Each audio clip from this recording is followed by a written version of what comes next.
Hi అండి. ఈరోజు మీకోసం నా జీవితంలో జరిగిన ఒక రియల్ హర్రర్ స్టోరీ. మరి స్టోరీలోకి వెళ్తే దడ్ దడ్ దడ్ అని ఎవరో తలుపులు గట్టిగా కొడుతున్నారు. ఉలిక్కిపడి నేను లేచాను.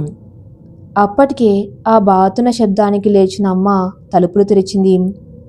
వాళ్ళు మా పక్కింటి వాళ్ళే. ఏమైంది? ఎందుకింత పొద్దున్నే గాబరగా లేపారు?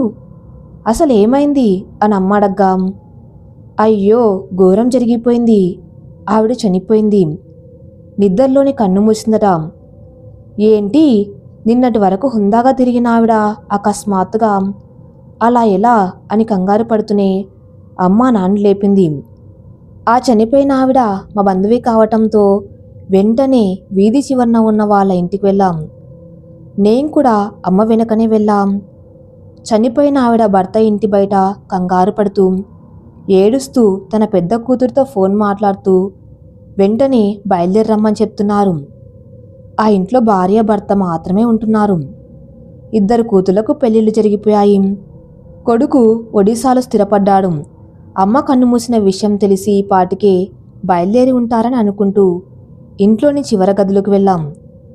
ఆవిడ బెడ్పై అలా పడి ఉంది.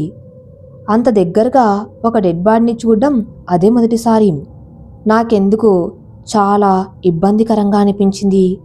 నేను రావటాన్ని గమనించిన అమ్మ నన్ను చూసి ఇక్కడి నుండి వెళ్ళమని చెప్పడంతో వెంటనే అక్కడి నుండి వచ్చేశాను. వస్తుండగా ఆవిడ బెడ్ పక్కనే ఉన్న టేబుల్పై ఒక జామకాయను చూశాను. నా కళ్ళల్లో అప్రయత్నంగానే నీళ్లు తిరిగాయి.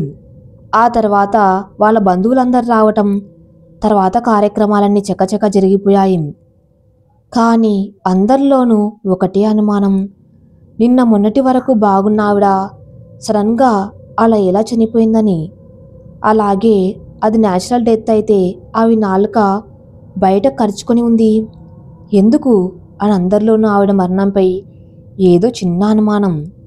ఇది ఇలా ఉంటే ఇంటర్ సెకండ్ ఇయర్ చదువుతున్న నేను వేటిని పట్టించుకోకుండా కాలేజ్కి వెళ్ళి రావటం చేస్తున్నాను. వేసవి సెలవులు పోయి కాలేజ్ తెరిచి నెల రోజులు కావస్తుందో లేదో. అప్పుడే ఏదో ఫైనల్ ఎగ్జామ్స్ అన్నట్లు డైలీ టెస్టులు పెట్టి చుక్కలు చూపిస్తున్నారు లెక్చరర్స్. స్మార్ట్ ఫోన్ పెద్దగా లేని కాలం కదా.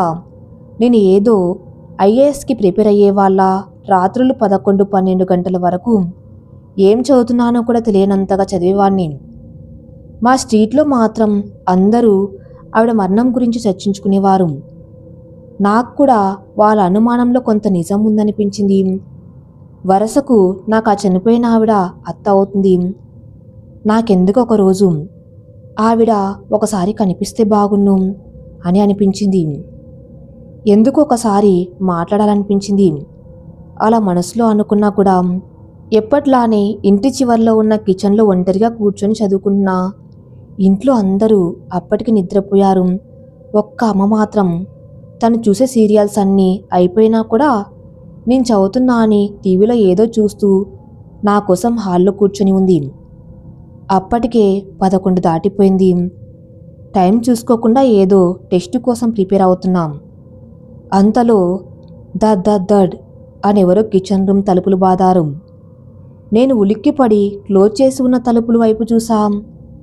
శబ్దం ఇక్కడి నుండి వచ్చిందా లేక బయట ఎక్కడో శబ్దమయ్యిందా, లేక ఇదంతా నా భ్రమనా అని నాలో నేను అనుకుని మళ్ళీ చదువుకుంటున్నాం. ఆ కాసేపటికి మళ్ళీ దడ్ దడ్ దడ్ అని ఈసారి ఇంకా గట్టిగా తలుపుల్ని బాదారు. నేను భయంతో వెంటనే బుక్స్ని అక్కడే పడేసి హాల్లోకి పరిగెత్తాం. అమ్మ మాత్రం ఇదంతా నీ భ్రమ ఏం లేదు అని తేలిగ్గా కొట్టిపారేసి పడుకోమని చెప్పటంతో నేను పడుకున్నా. కానీ నాకు ఒకటే ఆలోచన, ఇంత రాత్రిపూట తలుపుల్ని ఎవరు బాదారు? అసలు పెరటి వైపు ప్రవహారి గోడం దాటి ఎవరూ రాలేరు కదా. అయితే ఏమైంటుందని.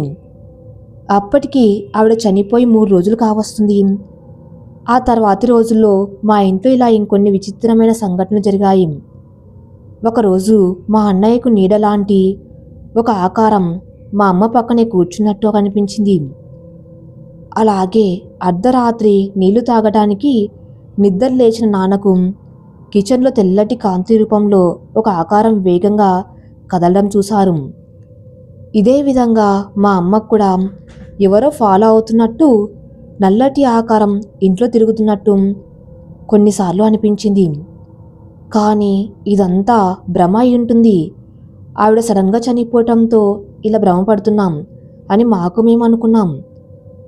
కానీ తర్వాత తెలిసిందేమిటంటే ఇలా మా ఇంట్లోనే జరుగుతున్నాయని అనుకున్న మాకు స్ట్రీట్లో చాలామంది ఇలానే ఎక్స్పీరియన్స్ అయ్యారని తెలిసి ఆశ్చర్యపోయాం.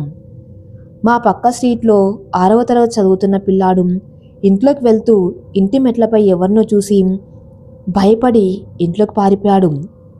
ఏం చూసావని అడగ్గా ఆ చనిపోయిన ఆవిడ మెట్లపై కూర్చుని నవ్వుతూ చూస్తుందని చెప్పటంతో ఇక వీధిలో అందరికీ ఎదురైన ఈ అనుభవాలను బేరీజు వేసి ఇదంతా చనిపోయిన ఆవిడ తాలూకా ఆత్మ కారణంగానే అని నిర్ధారణకు వచ్చారు. అది 10వ రోజు, కర్మకాండ జరపవలసిన రోజు కావటంతో వాళ్ళ బంధువులందరూ వచ్చారు. జరపవలసిన అన్ని రకాల కార్యక్రమాలు పూర్తయ్యాయి. ఆ రోజు రాత్రి బంధువులు ఎక్కువగా ఉండటంతో మా ఇంట్లో కొంతమంది పడుకున్నారు. అందరం దగ్గరగా ఇరుకుగా పడుకున్నాం. నాన్న, నేను, అన్నయ్య, మా పెద్దనాన్న ఒక వరుసలో హాల్లో పడుకున్నాం. అర్ధరాత్రి దాటింది. అందరం మంచి నిద్రలో ఉన్నాం. సడన్గా ఏదో వాయిస్ వినిపించడం మొదలైంది. ఒక్కసారిగా ఆ వాయిస్ పెద్దదైంది.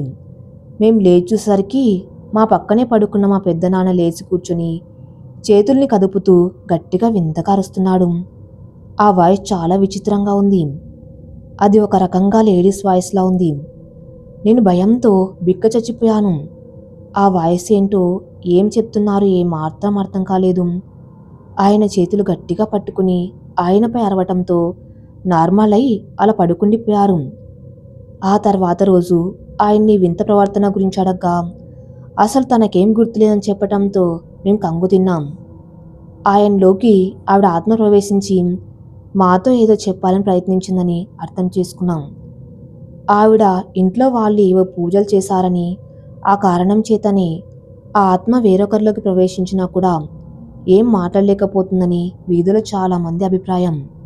ఆ రోజు ఉదయం ఆవిడ డెడ్ బాడీని చూసినప్పుడు ఇబ్బందిగా అనిపించింది. కానీ ఆ పక్కనే టేబుల్పై ఉన్న జామకాయని చూసి కళ్ళల్లో నీళ్లు తిరిగాయని అన్నాను. ఎందుకంటే ఆవిడ భర్త మాతో పెట్టుకున్న చిన్న విభేదాల కారణంగా మాతో గత 6 నెలలుగా మాట్లాడని, ఆవిడ సరిగ్గా తను చనిపోవడానికి ముందు రోజు నన్ను పిలిచి మీ ఇంటి పెరట్లోని ఎర్ర జామకాయ కోసి తీసుకొస్తావా అని అడగటంతో నేను వెంటనే 2 ఎర్ర జామకాయలు కోసి తీసుకువెళ్ళి ఇచ్చాం.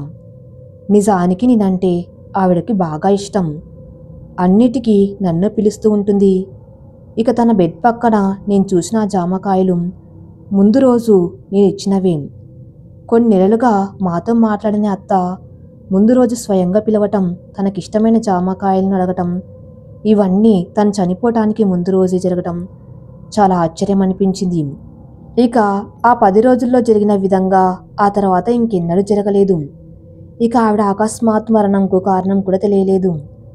అనుమానాలు అనుమానంగానే మిగిలిపోయాయి. వాళ్ళ ఇంట్లో భార్య భర్త మాత్రమే ఉంటారు. అలాగే ఆవిడ చనిపోయిన రోజు కూడా తన భర్త మాత్రమే ఆ ఇంట్లో ఉన్నాడు. అలాగే సరిగ్గా ఇప్పటికీ ఒక 6-7 నెలల క్రితం చనిపోయిన ఆవిడ భర్త కూడా అదే ఇంట్లో ఇలానే ఆకస్మికంగా, అందులోనూ అనుమానాస్పదంగా చనిపోయారు. ఆయన చనిపోయినప్పుడు మాత్రం చిన్న కూతురు అల్లుడు ఇంట్లోనే ఉన్నారు. అతని మరణం పైన కూడా చాలా రకాల డౌట్స్ అయితే చాలా మందికి ఉన్నాయి. మరి ఈ కథ ఇంతటితో సమాప్తం. మరిన్ని ఇలాంటి హర్రర్ స్టోరీస్ కోసం నా ఛానల్ని ఫాలో అవుతూ ఉండండి. Thank you for listening.